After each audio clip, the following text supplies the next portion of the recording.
Alors les fêtes de la science se déroulent chaque année au mois d'octobre. Ces fêtes de la science sont un dispositif institué par le gouvernement français pour faire découvrir la science à un large public. Grâce à Relais de Sciences Normandie et au musée Schlumberger de Crèvecoeur-en-Auge, CID participe à cette fête de la science. Durant ces fêtes, je propose un atelier qui s'appelle « À la recherche de l'or noir ». Et cet atelier est basé sur le site kit viscosité, sur le site kit flottabilité, mais aussi sur un certain nombre d'autres expériences comme la porosité, la mesure électrique du sous-sol, le sous-sol, un petit peu de géologie. Cet atelier s'adresse à tout public présent pendant les fêtes de la science. Alors les fêtes de la science, c'est un week-end, 10 000 personnes présentes sur les fêtes.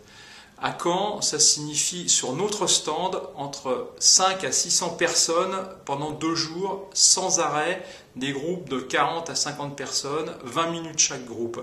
Nous sommes 3 volontaires, donc 2 du musée, et animons ainsi pendant 2 jours sans interruption ce petit atelier à la recherche de l'or noir. Cette année encore, le public a répondu présent, et même largement, puisque cette année, pour la première fois, à 18 h, il y avait encore du monde.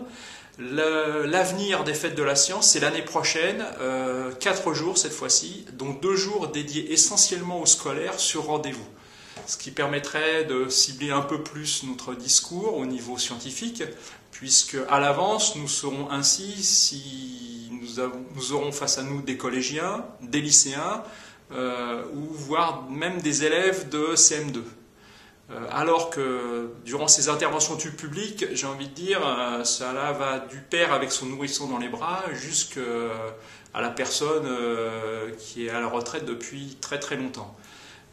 Ce qui veut dire, et comme je le dis quelquefois, CID c'est un peu comme le journal de Tintin, c'est pour les 7 à 77 ans. Au-delà de ce petit trait d'humour, CID s'adresse vraiment à un large public, et toute la problématique est de faire partager notre passion des sciences à ce large public et lui faire comprendre au travers de notions élémentaires, scientifiques, comment se déroule la recherche pétrolière. Où se trouve le pétrole, sous quelle forme, comment va-t-on le détecter, comment va-t-on explorer, comment fait-on un puits, etc., etc. En fait, essayer de lui décrire la vie complète du pétrole. Bien évidemment, les sites kits sont extrêmement importants, puisque la viscosité, par exemple, permet d'une façon extrêmement simple et facile d'expliquer à toute personne non scientifique ce à quoi correspond cette notion de viscosité. La petite manip sur la porosité de même, la manip sur la flottabilité aussi. Ceci dit, je me sers aussi d'un certain nombre d'expériences répertoriées sur le site CID.